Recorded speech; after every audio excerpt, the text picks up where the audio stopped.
Shalom,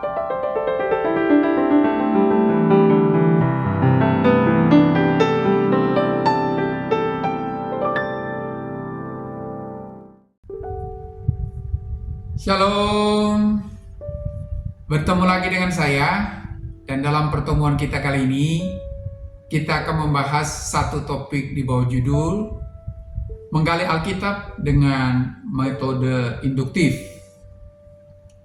Saudara, menggali Alkitab dengan metode induktif adalah upaya untuk mempelajari Alkitab dengan pendekatan yang memungkinkan kita memahami Alkitab secara langsung dari teks, tanpa membawa asumsi atau pemikiran kita sendiri ke dalamnya.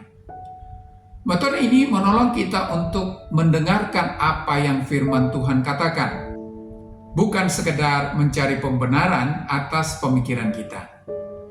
Metode ini terdiri dari 3 langkah utama: observasi, interpretasi, dan aplikasi.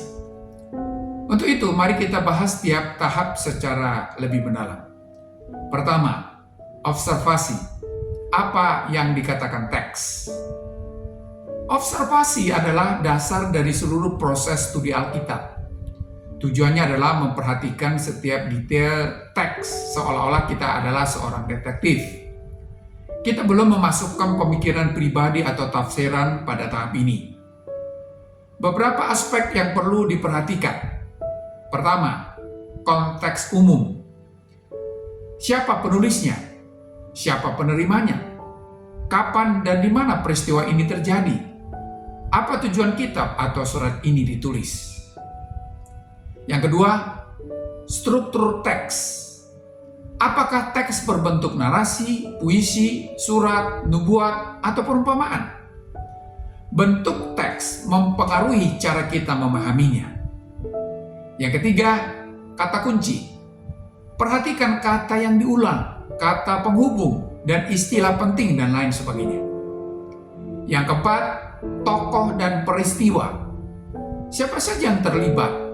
Apa yang mereka lakukan atau alami? Yang kelima, emosi dan suasana. Bagaimana nada atau perasaan yang muncul dari teks? Misalnya, sukacita, kesedihan, atau kemarahan. Tahap observasi ini penting karena pemahaman yang dangkal akan menghasilkan tafsiran dan penerapan yang keliru. Yang kedua, interpretasi. Apa makna teks? Setelah kita memahami apa yang tertulis, kita masuk ke tahap interpretasi untuk memahami apa maksud teks ini bagi pembaca pertama dan bagi kita. Beberapa panduan untuk penafsiran yang akurat adalah: pertama, lihat konteks sejarah dan budaya. Cari tahu apa yang sedang terjadi pada masa itu. Misalnya, perumpamaan tentang orang Samaria yang baik hati seperti yang terdapat dalam Lukas pasal 10 ayat 25-37 menjadi lebih bermakna jika kita tahu bahwa orang Yahudi dan Samaria saling membenci. Yang kedua, konteks literer. Bacalah ayat sebelum dan sesudah bagian yang sedang dipelajari. Ini membantu kita menangkap pemikiran lengkap si penulis. Yang ketiga, definisi kata-kata penting. Beberapa kata bisa memiliki makna mendalam dalam bahasa aslinya. Misalnya, dalam Yohanes pasal 21 ayat yang ke-15-17, Yesus bertanya kepada Petrus, "Apakah engkau mengasihi aku?" Kata kasih yang digunakan adalah agape, yaitu kasih tanpa syarat, dan filio atau kasih persahabatan. Dengan memahami kata dari bahasa aslinya, kita akan lebih mengerti makna dari tulisan dalam teks. Yang keempat, bandingkan dengan bagian lain dalam Alkitab. Alkitab adalah penafsir Alkitab itu sendiri. Misalnya, pengertian tentang iman di dalam Roma pasal 4 dapat dikuatkan dengan membaca Ibrani pasal 11. Yang ketiga, aplikasi. Apa artinya bagi saya? Tahap ini membawa kita dari sekedar pengetahuan menuju transformasi hidup. Firman Tuhan bukan hanya untuk dipahami, tetapi untuk dilakukan. Dalam Yakobus pasal 1 ayat yang ke-22 berkata, "Tetapi hendaklah kamu menjadi pelaku firman dan bukan hanya pendengar saja, Sebab jika tidak demikian, kamu menipu diri sendiri. Waktu itu ada beberapa pertanyaan yang membantu dalam aplikasi. Pertama, apakah ada janji yang bisa saya pegang? Kedua, apakah ada perintah yang harus saya taati? Ketiga, apakah ada dosa yang harus saya tinggalkan? Keempat, apakah ada teladan yang bisa saya ikuti? Yang kelima, apa yang bagian ini katakan tentang Allah, Yesus, Roh Kudus, atau manusia? Dan yang keenam, bagaimana saya akan hidup berbeda karena bagian ini? Saudara, keunggulan metode induktif. Pertama, menghindari bias pribadi. Kita membiarkan teks berbicara, bukan memaksakan pemikiran kita ke dalam teks. Yang kedua, membantu pemahaman mendalam. Setiap langkah membangun pemahaman yang kokoh dan menyeluruh. Yang ketiga, meningkatkan hubungan pribadi dengan Tuhan. Saat kita melihat kebenaran Alkitab dengan mata kepala sendiri, iman kita bertumbuh lebih kuat dan lebih pribadi. Saudara, metode induktif bukan hanya untuk pendeta atau teolog. Siapa saja bisa melakukannya. Yang terpenting adalah hati yang haus akan kebenaran dan kemauan untuk belajar dengan rendah hati. Siapkah Anda mencobanya? Oleh karena itu, mari kita terapkan pemahaman ini dengan satu contoh yang kita ambil dari Yohanes pasal 3 ayat yang ke-16. Di mana ayat ini berkata, karena begitu besar kasih Allah akan dunia ini, sehingga ia telah mengaruniakan anaknya yang tunggal, supaya setiap orang yang percaya kepadanya tidak binasa, melainkan beroleh hidup yang kekal. Mari kita observasi ayat ini. Apa yang dikatakan teks ini? Kita mulai dengan memperhatikan fakta-fakta dasar dari ayat itu. Pertama, konteks umum. Siapa yang bertindak? Yaitu Allah. Apa yang dilakukannya? Yaitu mengaruniakan atau memberikan anaknya yang tunggal. Kepada siapa? Kepada dunia atau semua manusia. Mengapa? Karena kasihnya yang begitu besar. Apa tujuannya? Supaya setiap orang yang percaya kepadanya tidak binasa, melainkan beroleh hidup yang kekal. Yang kedua, kita lihat struktur teksnya. Struktur teks Yohanes pasal 3 ayat yang ke-16 secara bentuk bisa dikategorikan sebagai kalimat kompleks dengan pola sebab akibat dan tujuan. Dan juga pola logis yang terdiri dari sebab, yang kemudian akibat, dan dilanjutkan dengan tujuan dan berakhir di hasil. Dan juga gaya bahasa yang berupa antitesis dan klimaks. Yang ketiga, kata kunci. Dalam Yohanes pasal 3 ayat yang ke-16 kita menemukan kata kasih, yaitu inti dari tindakan Allah. Kata mengaruniakan, satu tindakan Allah yang memberikan sesuatu yang sangat berharga. Anaknya yang tunggal merujuk kepada Yesus Kristus. Kata percaya, yaitu syarat untuk menerima hidup kekal. Tidak binasa, suatu janji keselamatan dari hukuman kekal. Hidup yang kekal, yaitu hadiah terbesar yang dijanjikan Allah. Yang keempat, tokoh dan peristiwa. Tokoh yang terdapat dalam Yohanes pasal 3 yang ke-16 adalah Yesus Kristus, Allah yang adalah Bapa, anaknya yang tunggal yaitu Yesus, dunia atau manusia. Peristiwa yang terjadi di dalamnya. Peristiwa dalam ayat ini terjadi dalam rangkaian percakapan malam hari antara Yesus dan Nikodemus, seperti yang terdapat dalam Yohanes pasal 3 ayat 1 sampai ayat yang ke-21, di mana Yesus mengajar Nikodemus bahwa keselamatan bukanlah soal hukum Taurat atau keturunan Yahudi, tetapi tentang iman kepada Yesus sebagai anak Allah yang diutus demi keselamatan dunia. Emosi dan suasana. Emosi yang terdapat di dalam Yohanes pasal 3 ayat yang ke-16 adalah kasih yang mendalam, harapan besar, ketegangan rohani, dan undangan penuh kerinduan. Sementara suasana adalah hening, intim, penuh keingintahuan, ketegangan, dan pengharapan. Kita masuk sekarang yang kedua adalah interpretasi.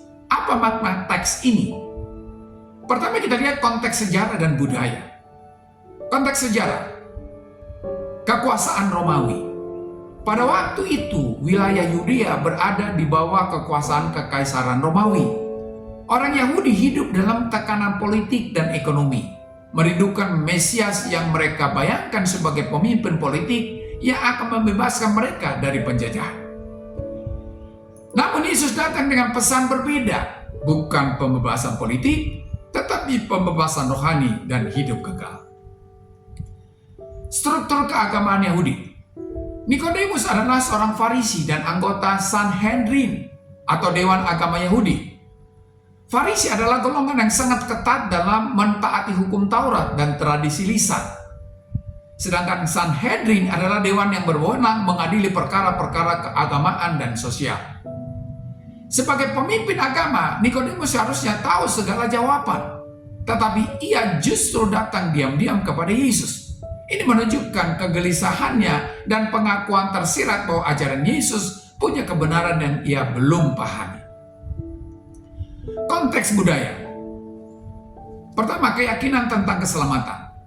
Orang Yahudi pada masa itu cenderung berpikir bahwa keselamatan hanya untuk mereka sebagai umat pilihan berdasarkan hukum Taurat dan garis keturunan Abraham. Yesus mematahkan pemikiran ini. Yohanes 3 ayat yang ke-16 menegaskan bahwa kasih Allah meluas kepada dunia atau semua orang, bukan hanya orang Yahudi. Ini adalah pernyataan yang sangat radikal pada zamannya. Yang kedua, pengorbanan dan penebusan. Dalam budaya Yahudi, konsep pengorbanan sangat penting. Hewan dikorbankan di bait suci untuk pengampunan dosa. Yesus memperkenalkan dirinya sebagai anaknya yang tunggal yang akan dikorbankan sekali untuk selamanya. Bukan hanya untuk orang Yahudi, tetapi untuk seluruh dunia. Yang kedua, konteks literar. Posisi Yohanes pasal 3 dalam Injil Yohanes. Yohanes pasal 3 ayat yang ke-16 adalah bagian dari percakapan Yesus dengan Nikodemus, seorang pemimpin agama Yahudi. Nikodemus datang malam-malam karena ingin tahu lebih banyak tentang Yesus. Yesus menjelaskan bahwa keselamatan tidak didapat karena keturunan Yahudi atau karena menjalankan hukum Taurat, tetapi hanya melalui iman kepada Anak Allah. Seperti yang terdapat dalam Yohanes pasal 3 ayat 1 sampai ayat yang ke-21. Hubungan dengan ayat sebelumnya, Yesus berbicara tentang kelahiran baru dan iman. Sementara hubungan dengan ayat sesudahnya, Yesus melanjutkan dengan menegaskan bahwa misi Yesus adalah penyelamatan, bukan penghukuman. Sekarang kita lihat definisi kata-kata penting. Pertama, kata kasih Allah. Karena begitu besar kasih Allah akan dunia ini. Kasih Allah bukan terbatas pada satu bangsa seperti Israel, tetapi meluas ke seluruh dunia tanpa memandang latar belakang, dosa, atau status seseorang. Ini menunjukkan kasih yang universal. Yang kedua, kata mengaruniakan. Ia mengaruniakan anaknya yang tunggal. Kata mengaruniakan bukan sekadar memberi, tetapi menegaskan bahwa Allah rela menyerahkan Yesus untuk mati di kayu salib demi menebus dosa manusia. Kata yang ketiga adalah kata percaya. Setiap orang yang percaya kepadanya. Keselamatan tidak otomatis dimiliki semua orang. Diperlukan respons pribadi, yaitu percaya kepada Yesus.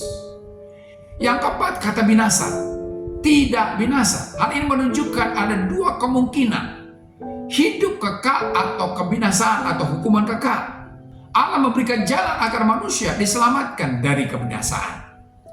Yang keempat, kata hidup. Beroleh hidup yang kekal. Hidup kekal bukan hanya soal hidup selamanya, tetapi hidup dalam persekutuan kekal bersama Allah dimulai sejak kita percaya, bukan hanya setelah kita mati. Kita sekarang membandingkan dengan bagian lain dalam Alkitab. Yang pertama, Yohanes pasal 3 ayat yang ke-16 dengan Roma pasal 5 ayat yang ke-8. Kesamaan yang ada di dalamnya, keduanya menekankan kasih Allah yang besar. Sedangkan perbedaannya adalah Yohanes pasal 3 ayat yang ke-16 menyoroti iman sebagai respons manusia. Sedangkan Roma pasal 5 ayat 8 menyoroti kondisi kita yang berdosa saat Allah tetap menunjukkan kasih-Nya. Pengorbanan Kristus tidak bergantung pada kelayakan kita. Yang kedua, Yohanes pasal 3 ayat yang ke-16 dengan Efesus pasal 2 ayat 8 sampai 9. Kesamaan yang ada di dalamnya adalah keduanya menekankan bahwa keselamatan adalah pemberian Allah, bukan usaha manusia. Sedangkan perbedaannya, Yohanes pasal 3 ayat yang ke-16 lebih menyoroti motivasi Allah yang penuh kasih. Sementara Efesus pasal 2 ayat 8 sampai 9 lebih menekankan bahwa keselamatan bukan hasil usaha manusia, melainkan kasih karunia atau anugerah.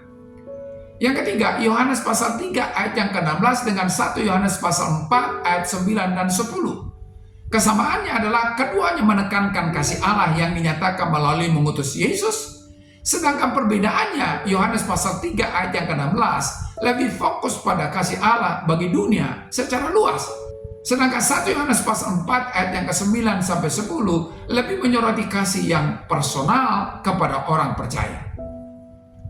Yang keempat, Yohanes pasal 3 ayat yang ke-16 dengan Yesaya pasal 53 ayat yang ke-5. Kesamaan yang ada di dalamnya adalah keduanya berbicara tentang pengorbanan Yesus untuk keselamatan manusia. Sedangkan perbedaannya adalah Yohanes pasal 3 ayat yang ke-16 menyoroti motivasi kasih Allah, sedangkan Yesaya pasal 53 lebih menyoroti penderitaan Mesias sebagai jalan untuk mendamaikan dosa umat manusia. Yang kelima, Yohanes pasal 3 ayat yang ke-16 dengan Lukas pasal 19 ayat yang ke-10. Kesamaan yang ada di dalamnya, keduanya menegaskan misi Yesus, yaitu keselamatan bagi manusia. Sedangkan perbedaannya, Yohanes pasal 3 ayat yang ke-16 menyoroti motivasi kasih Allah, sementara Lukas pasal 19 ayat yang ke-10 menekankan tindakan aktif Yesus yang mencari dan menyelamatkan manusia yang terhilang. Sekarang kita masuk pada bagian yang ketiga, yaitu aplikasi. Apa artinya bagi saya hari ini? Mari kita bawa kebenaran ini ke dalam kehidupan kita. Pertama, apakah ada janji yang bisa saya pegang? Ya, Allah berjanji bahwa siapa saja yang percaya kepada Yesus akan menerima hidup yang kekal. Ini janji yang pasti, bukan sekadar harapan kosong. Yang kedua, apakah ada perintah yang harus saya taati? Teks ini tidak langsung memerintahkan, tetapi tersirat kita harus percaya kepada Yesus sebagai satu-satunya jalan keselamatan. Yang ketiga, apakah ada dosa yang harus saya tinggalkan? Jika kita masih mengandalkan diri sendiri, perbuatan baik, atau hal lain untuk diselamatkan, kita harus bertobat dan percaya hanya kepada Yesus Kristus. Yang keempat, apakah ada teladan yang bisa saya ikuti? Allah menunjukkan kasih yang memberi dan berkorban. Kita juga dipanggil untuk mengasihi orang lain dengan cara yang sama, memberi tanpa pamrih dan mengutamakan kebutuhan orang lain di atas kepentingan pribadi. Yang kelima, bagaimana saya akan hidup berbeda karena bagian ini? Kita bisa bertanya, apakah saya benar-benar hidup sebagai orang yang sudah menerima hidup kekal? Apakah saya membagikan kabar baik ini kepada orang lain, mengingat Allah mengasihi dunia, bukan hanya saya? Saudara, Yohanes pasal 3 ayat yang ke-16 adalah salah satu ayat paling terkenal. Tetapi jangan sampai kita hanya hafal tanpa benar-benar memahaminya. Ayat ini menunjukkan betapa besar kasih Allah, yaitu kasih yang mengorbankan yang paling berharga demi menyelamatkan kita. Jadi, pertanyaan reflektifnya untuk kita adalah pertama, apakah saya sudah benar-benar percaya kepada Yesus, bukan sekedar tahu tentang Dia? Yang kedua, apakah saya hidup sebagai bukti dari kasih Allah yang besar? Yang ketiga, kepada siapa saya bisa membagikan kabar baik ini hari ini? Itulah contoh yang kita bisa pakai untuk menerapkan apa yang kita bicarakan di atas.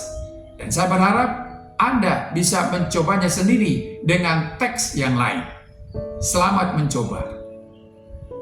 Sampai di sini pertemuan kita kali ini, dan kita akan lanjutkan di lain kesempatan. Terima kasih dan shalom.